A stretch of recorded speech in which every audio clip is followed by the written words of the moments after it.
नमस्कार दोस्तों, स्वागत है आपका आज की वीडियो में। चलिए डालते हैं कानून से जुड़ी कुछ खबरों पर एक नजर। 16 मई 2025 को भारत के मुख्य न्यायाधीश सीजेआई भूषण रामकृष्ण गवई ने Supreme Court Bar Association (SCBA) और Supreme Court advocates on record association (SCAORA) द्वारा सेवानिवृत्त हो रही न्यायमूर्ति बेला एम त्रिवेदी के लिए परंपरागत विदाई समारोह आयोजित न करने के निर्णय पर सार्वजनिक रूप से असंतोष प्रकट किया। सुप्रीम कोर्ट में सेवानिवृत्त होते हुए जजों के लिए बार एसोसिएशन द्वारा विदाई समारोह आयोजित करना एक पुरानी परंपरा रही है, लेकिन न्यायमूर्ति त्रिवेदी के लिए इस बार ऐसा कोई समारोह घोषित नहीं किया गया। मुख्य न्यायाधीश गवई ने न्यायमूर्ति एजी मसीह के साथ आयोजित औपचारिक पीठ की अध्यक्षता करते हुए न्यायमूर्ति त्रिवेदी के सेवानिवृत्त दिवस पर कहा, मैं श्री सिब्बल और रचना श्रीवास्तव का आभारी हूँ कि वो दोनों उपस्थित हैं, लेकिन एसोसिएशन (एससीबीए) द्वारा लिया गया रुख मैं खुलकर कहूँगा निंदा योग्य है, क्योंकि मैं स्पष्टता में विश्वास रखता हूँ। ऐसे अवसरों पर ऐसा रुख नहीं अपनाया जाना चाहिए था। उन्होंने एससीबीए अध्यक्ष कपिल सिब्बल और उपाध्यक्ष रचना श्रीवास्तव की उपस्थिति की सराहना की और कहा, यहाँ उपस्थित संपूर्ण जनसमूह इस बात का स्पष्ट संकेत है कि वह न्यायमूर्ति त्रिवेदी एक अत्यंत उत्कृष्ट जज रही हैं। सीजेआई गवई ने यह भी कहा कि न्यायशाही में भिन्नता विदाई सम्मान का आधार नहीं हो सकती। न्यायमूर्ति त्रिवेदी को उन्होंने दृढ़ता, निर्भीकता, परिश्रम, ईमानदारी की मिसाल बताया और कहा कि ऐसी परंपराएं निभानी जानी चाहिए। न्यायमूर्ति एजी मसीह ने भी सीजेआई की बातों का समर्थन करते हुए इसे अजीब स्थिति बताया और संस्थागत परंपराओं के पालन पर बल दिया। मुख्य न्यायाधीश ने जो कहा, मैं उसे दोहराना नहीं चाहता था, लेकिन कहना पड़ रहा है कि परंपराएं बनी रहनी चाहिए और उनका सम्मान किया जाना चाहिए। मुझे विश्वास है कि अच्छी परंपराएं आगे भी जारी रहेंगी, उन्होंने ऐसा कहा। ये घटना न्यायपालिका और बार के बीच परंपराओं और सम्मान के महत्व को रेखांकित करती है और ये दर्शाती है कि व्यक्तिगत मतभेदों के बावजूद संस्थागत परंपराओं का पालन आवश्यक है। चलते हैं अगली खबर की ओर। बॉलीवुड अभिनेता विजय राज को महाराष्ट्र के गोंदिया जिले की अदालत ने यौन उत्पीड़न और पीछा करने के मामले में बरी कर दिया है। यह मामला 2020 में फिल्म शेरनी की शूटिंग के दौरान एक महिला सहकर्मी द्वारा दर्ज कराया गया था। अदालत का जो फैसला है वो मैं आपको बताता हूँ। गोंदिया की अतिरिक्त मुख्य न्यायिक मजिस्ट्रेट महेंद्र सोरटे ने अपने फैसले में कहा कि अभियोजन पक्ष आरोपी के खिलाफ आरोपों को संदेह से परे साबित करने में असमर्थ रहा।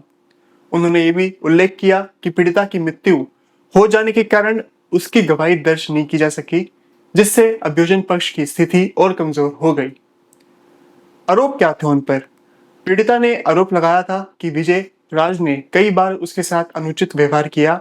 उसने दावा किया कि अभिनेता ने उसके कंधे को छूने की कोशिश की, बिना अनुमति के उसे छुआ और एक बार उसके बालों को छूते हुए टिप्पणी की, बाल बहुत अच्छे हैं तुम्हारे। कभी तुमने अपने बाल छोटे करने की सोची है? छोटे बालों में बहुत खूबसूरत लगेगी। इसके अलावा उसने आरोप लगाया कि राज ने उसे 2 बार अनावश्यक रूप से अपने कमरे में बुलाया। इसमें अभिनेता का क्या पक्ष था? विजय राज ने इन आरोपों को निराधार बताया। उन्होंने कहा कि यह शिकायत उनकी छवि को धूमिल करने और लोकप्रियता हासिल करने के उद्देश्य से की गई है। राज ने यह भी दावा किया कि शूटिंग के दिनों में अलग अलग स्थानों पर थे, जिससे आरोपों की सच्चाई पर सवाल उठते हैं। अगली खबर का रुख कर लेते हैं। सुप्रीम कोर्ट ने बच्चों के खिलाफ यौन अपराधों से संबंधित मामले की बढ़ती संख्या और लंबित मामलों की गंभीरता को देखते हुए केंद्र सरकार को निर्देश दिया कि वह देश भर में विशेष पॉक्सो यानी कि protection of children from sexual offence अदालतों की स्थापना शीघ्र करें। न्यायमूर्ति बेला एम त्रिवेदी और न्यायमूर्ति पीबी वराले की पीठ ने यह आदेश जारी किया। पीठ ने कहा कि पॉक्सो अधिनियम के तहत मामले की सुनवाई के लिए समर्पित अदालतों की संख्या अपर्याप्त है, जिससे समयबद्ध न्याय प्रक्रिया में बाधा आ रही है।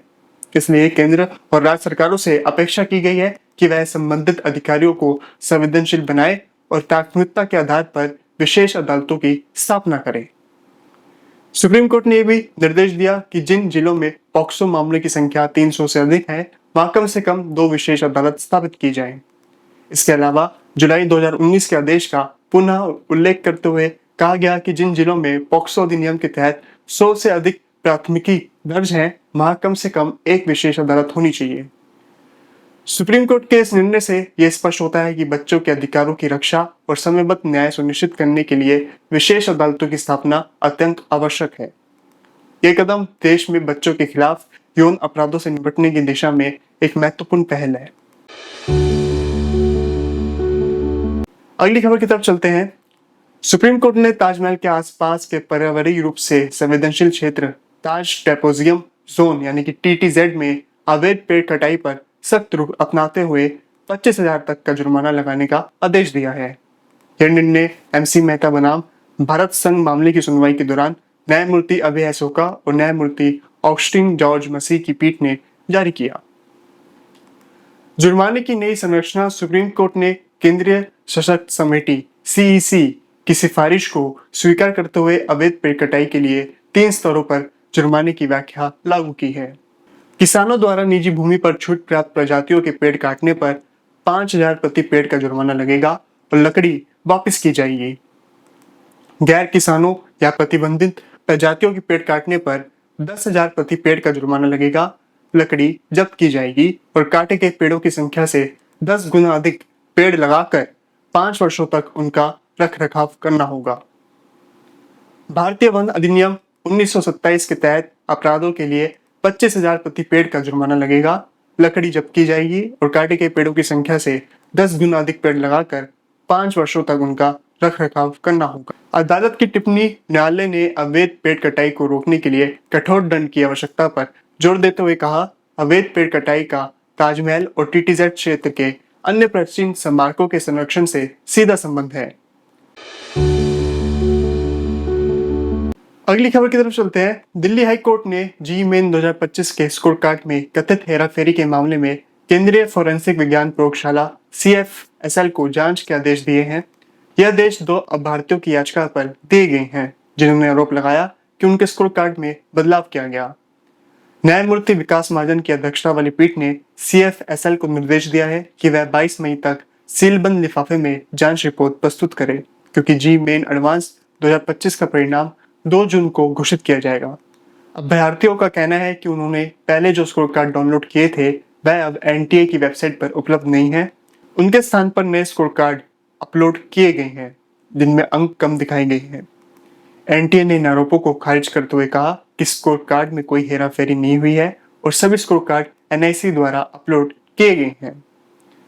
अदालत ने CFSL को यह जांचने का निर्देश दिया है कि क्या अभ्यर्थियों द्वारा डाउनलोड किए गए स्कोर कार्ड NTA की आधिकारिक वेबसाइट से प्राप्त हुए थे और क्या उनमें कोई डिजिटल छेड़छाड़ हुई है। अगली खबर की तरफ चलते हैं। सुप्रीम कोर्ट ने एक व्यक्ति को अंतरिम जमानत प्रदान की जिसे शादी के झूठे वादे पर बलात्कार के लिए दोषी ठहराया गया था। यह निर्णय तब आया जब आरोपी और पीड़िता दोनों ने आपसी सहमति से विवाह करने की इच्छा व्यक्त की थी। न्यायमूर्ति BV नगरत्ना और न्यायमूर्ति SC शर्मा की पीठ ने इस मामले की सुनवाई की। आरोपी को पहले ट्रायल कोर्ट ने भारतीय दंड संहिता की धारा 376(2)N और 417 के तहत दोषी ठहराया गया था और 10 साल के कठोर कारावास की सजा सुनाई थी, जिसे मध्य प्रदेश हाईकोर्ट ने भी बरकरार रखा था। मामले की संवेदनशीलता को देखते हुए सुप्रीम कोर्ट ने बंद कमरे में सुनवाई की और दोनों पक्षों को उनके माता पिता और कानूनी सलाहकारों के साथ बुलाया। बातचीत के बाद दोनों ने विवाह करने की इच्छा जताई, जिससे अदालत ने स्वीकार किया और आरोपी की सजा को निलंबित कर अंतरिम जमानत दी।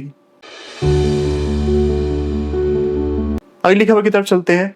दिल्ली हाई कोर्ट ने एक वकील द्वारा दायर अग्रिम जमानत याचिका को खारिज कर दिया, जो एक रोड रेज मामले में आरोपी है। न्यायमूर्ति गिरीश कटपालिया की पीठ ने कहा कि दिन दिहाड़े की गई हिंसा को नजरअंदाज नहीं किया जा सकता और कानून की नजर में सभी समान हैं। अदालत ने यह भी टिप्पणी की कि आरोपी वकील होने के बावजूद उसे विशेष छूट नहीं दी जा सकती। यह मामला एक सड़क विवाद से जुड़ा है जिसमें आरोपी पर गंभीर आरोप लगे हैं। अदालत ने कहा कि अग्रिम जमानत का उद्देश्य अभियुक्त को गिरफ्तारी से बचाना है, लेकिन जब मामला सार्वजनिक शांति और सुरक्षा से जुड़ा हो तो ऐसे मामलों में सख्ती बरतनी चाहिए। इस निर्णय से स्पष्ट होता है कि कानून सभी के लिए समान है, चाहे वह आम नागरिक हो या पेशेवर वकील। उम्मीद करता हूँ आपको ये वीडियो पसंद आई होगी। मिलते हैं आपसे अगली वीडियो में कुछ और अहम कानूनी खबरों के साथ। तब तक के लिए जय हिंद।